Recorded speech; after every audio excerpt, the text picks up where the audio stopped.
No assistant ever lasted a week working for the paralyzed millionaire.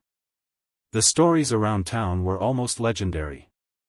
People whispered about how impossible he was, how demanding, how every single person who tried to help him left within days, exhausted and frustrated. But that was before a single dad from a small town came along, someone no one thought could make it past the first morning. Jason wasn't rich, and he didn't have fancy degrees. He had a small apartment, a daughter who called him Super Dad, and a heart that never let him walk past someone in need without offering help. But even he couldn't have imagined that one job would change both his life and the life of someone else in ways he never expected. Before we dive into this story, if you enjoy stories that warm the heart and remind you of the power of kindness, please hit that like button, subscribe to Kindness Tales, and leave a comment below sharing your own story of kindness. Every story matters, and we'd love to hear yours. Jason arrived at the mansion on a gray Tuesday morning, the rain lightly tapping the windows as he climbed out of his old car. The place looked intimidating, massive, pristine, filled with shiny surfaces that seemed to scream perfection. And there, at the center of it all, was Mr. Caldwell, the millionaire who had never kept an assistant longer than a week. From the first moment, it was clear why others had failed. Mr. Caldwell's voice was sharp, and his expectations were rigid. He couldn't move his arms or legs, and every little task depended entirely on someone else. But Jason didn't flinch. He knelt down when speaking to him, listening carefully, not just waiting for a chance to impress. The first few days were challenging. Jason's hands ached from lifting and adjusting things, from opening jars and pushing buttons that no one else wanted to touch. He didn't complain. Instead, he smiled at Mr. Caldwell's jokes, laughed at his sarcastic remarks, and patiently learned the little things that made life bearable for someone trapped in a paralyzed body. What made Jason different wasn't just his willingness to help, it was his kindness. On the third day, he noticed a photo on the bedside table, a young man in a graduation gown, smiling proudly. Jason asked about him, and Mr. Caldwell's eyes clouded with something between sadness and regret. The young man had been his son, gone too soon in a car accident. Most assistants had ignored the photo, afraid of stirring emotions. Jason asked gently, listened carefully, and for the first time, Mr. Caldwell smiled not because of a joke, but because someone cared enough to notice the human behind the millionaire. Jason also brought small comforts into the mansion. He noticed Mr. Caldwell liked jazz in the evenings and would quietly play it during his work breaks. He discovered that Mr. Caldwell loved cherry pie, and one afternoon he brought a slice from a local bakery, placing it on the table with a smile. It wasn't grand gestures that changed anything, it was the little acts of thoughtfulness that built trust and connection. One afternoon, as Jason wheeled Mr. Caldwell out to the garden, a sudden rainstorm started. Instead of panicking, Jason just laughed, scooped up Mr. Caldwell, and they both dashed to a covered porch. Mr. Caldwell laughed too, a sound that hadn't been heard in that mansion for years. "You make this bearable," he said quietly, almost shyly.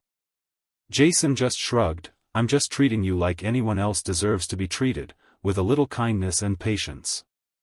Word began to spread that Jason was different. Even the household staff noticed how calm and patient Mr. Caldwell had become. For the first time, he seemed genuinely happy at home. And for Jason, it wasn't about recognition or the paycheck, it was about seeing the light return to someone who had lived too long behind walls of bitterness and loneliness. There were challenges, of course. Some days were long, exhausting, filled with frustrations that no one else had managed to handle. Mr. Caldwell had moments of anger, sometimes lashing out without meaning to, and every small setback felt monumental. But Jason never gave up. He reminded himself of his daughter waiting for him at home, of the lessons he wanted to pass on to her about empathy, patience, and the quiet power of kindness. Then came the turning point. One evening, Mr. Caldwell, sitting by the fireplace with Jason nearby, suddenly said, "I used to think the world owed me happiness. I thought being rich would protect me from loneliness. But it didn't.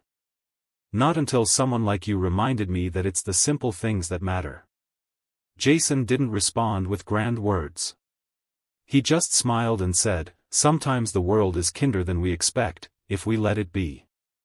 Months went by, and Jason became more than an assistant. He became a friend, a steady presence in a life that had known too many fleeting ones. And the mansion, once cold and quiet, became warm again, filled with laughter, music, and small acts of care. Jason also shared his life with Mr. Caldwell. Stories of his daughter, of their small Sunday pancake rituals, of the struggles of single parenthood. Mr. Caldwell listened, and in those stories, he found a connection to a world he had long thought lost to him. He began to understand that kindness wasn't a weakness or an inconvenience, it was a bridge between people, a way to heal both the giver and the receiver. By the end of the year, the mansion no longer felt like a place that scared people away. And Jason? He was still the same single dad who worried about rent, about school projects, about bedtime stories. But he had also become proof that even in the most unlikely circumstances, kindness can open doors, melt barriers, and transform lives. On his last day before taking a rare vacation, Mr. Caldwell handed Jason a small box. Inside was a key to the mansion and a note that read, "For someone who taught me that life is bigger than wealth, bigger than fear, bigger than loneliness. Thank you for your kindness." Jason's eyes filled with tears, but he hugged Mr. Caldwell tightly and whispered, "Thank you for letting me be part of your life." The story didn't end there. Jason returned to his small apartment, to his daughter's hugs, and to the simple life he loved. But he carried with him something invaluable, the knowledge that kindness changes lives, often in ways we can't predict.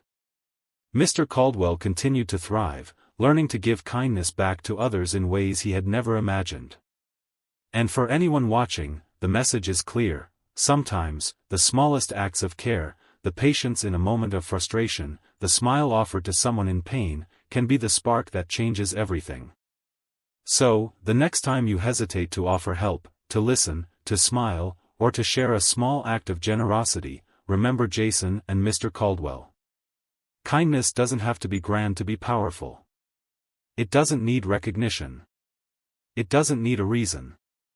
It simply needs a heart willing to care, and that's enough to transform the world, one life at a time.